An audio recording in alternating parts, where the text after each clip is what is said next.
second lesson in our world of people. What are we learning today? Before we delve into today's lesson, let's consider this learning starter.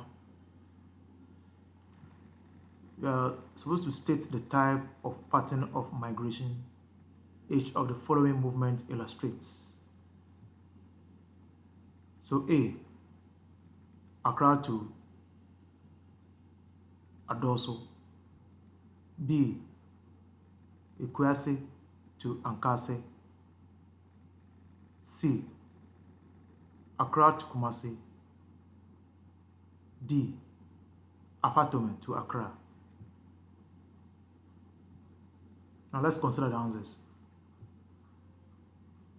So Accra to Adoso is migration from urban to rural area. Ekwase to Ankase, rural to rural. Accra to Kumasi, urban to urban. Afatome to Accra, rural to rural. If you score 4 out of 5, 4 out of 4, you have done very well.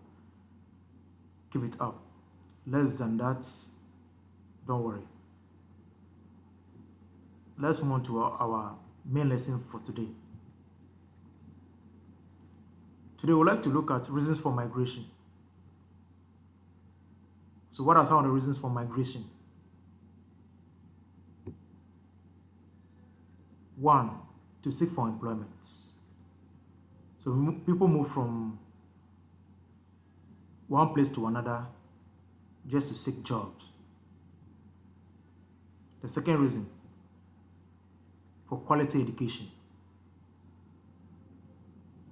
Quality education do not usually exist in rural areas, but rather in the urban areas. For this reason, people move from rural areas to urban areas just to be engaged in quality education. The third reason is for better living condition. Again, living condition usually in the rural areas is that of usually poverty, so to speak. So people tend to move from areas of poor living condition to areas of better living condition. The fourth reason, the lack or inadequate social amenities like schools, hospitals, electricity, potable water, force people to move from such areas to areas where these social amenities are available. Then the fifth reason, for marriage. You agree with me, people move from south to the north or north to the south, west to east, region to region, rural areas to urban areas, urban to rural, just to seek marriage partners. So the reasons for migration, we have seeking for employment, for quality education, better living condition, lack or inadequate social amenities, for marriage. I hope you can think of other reasons. All right. Now let's move on to challenges associated with urban settlements. While people are moving into the urban areas, there is a high possibility of high population. Okay. And what are some of the challenges associated with high population in the urban settlements? So 1, poor sanitation. Poor sanitation. People tend to litter, throw refuse wherever they like, in gutters, on the streets. They live in slums. The environment choke with filth. or because of high population and poor housing in the urban areas. Then the second challenge has to do with increased crime wave. So as people move to urban areas, the number of people available per the job are more. So we have a lot of people who become unemployed, and the next temptation is to engage in crime activities like armed robbery, stealing, fraud, prostitution, etc. The third reason has to do with traffic congestion. Again, with the influx of people into the urban areas, we have both human and vehicular traffic as a major challenge. Then the fourth one has to do with pressure on social amenities. Yes, it is true in the urban areas you have electricity, potable water, you have houses, you have schools. But the increasing number of people trooping in cause so much pressure on these social amenities, which are limited in supply. Good.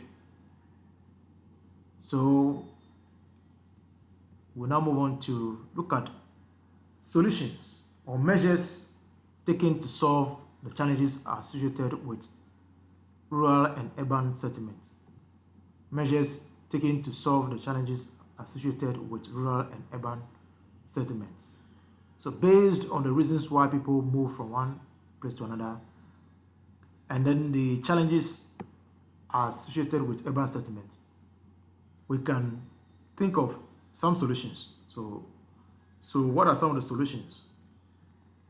One, there should be provision of social amenities in the rural areas. The reason for which people move from rural areas to urban areas is the lack of social amenities. So if governments and non-governmental organizations, private individuals will establish schools, hospitals, bring potable water and the like into the villages or into the rural areas or into other urban areas, migration will be less. Then let's look at the second measure: creation of job opportunities in the rural and urban areas. So you agree with me, if more jobs are created, making farming or agriculture lucrative and attractive to the youth, I think migration from rural urban will be less. Then the third measure, as I've already pointed out, making agriculture attractive to the youth can also reduce migration from place to places. Most of the farming areas exist in the rural areas. And because agriculture is not financed or subsidized, it comes with a lot of cost, especially with transportation of crops from the rural areas or from the remote villages to the cities to be sold. It is a challenge because of poor road network. And even capital to start with farming, crop and animal farming is not available. So making agriculture attractive by heavily financing the agriculture sector will encourage the youth especially to remain in the rural areas and engage themselves in agriculture. The fourth point we're saying is that financial institutions such as savings and loans, banks, should be established in the rural areas as well as in the urban areas to restrict movement of people from moving from one place to another in the name of transacting business financially. All right.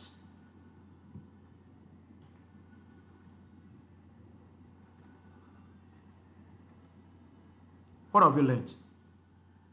Today we looked at reasons why people migrate from one place to another. We also look at challenges associated with this movement, and then we suggested some measures that can be taken to solve these challenges.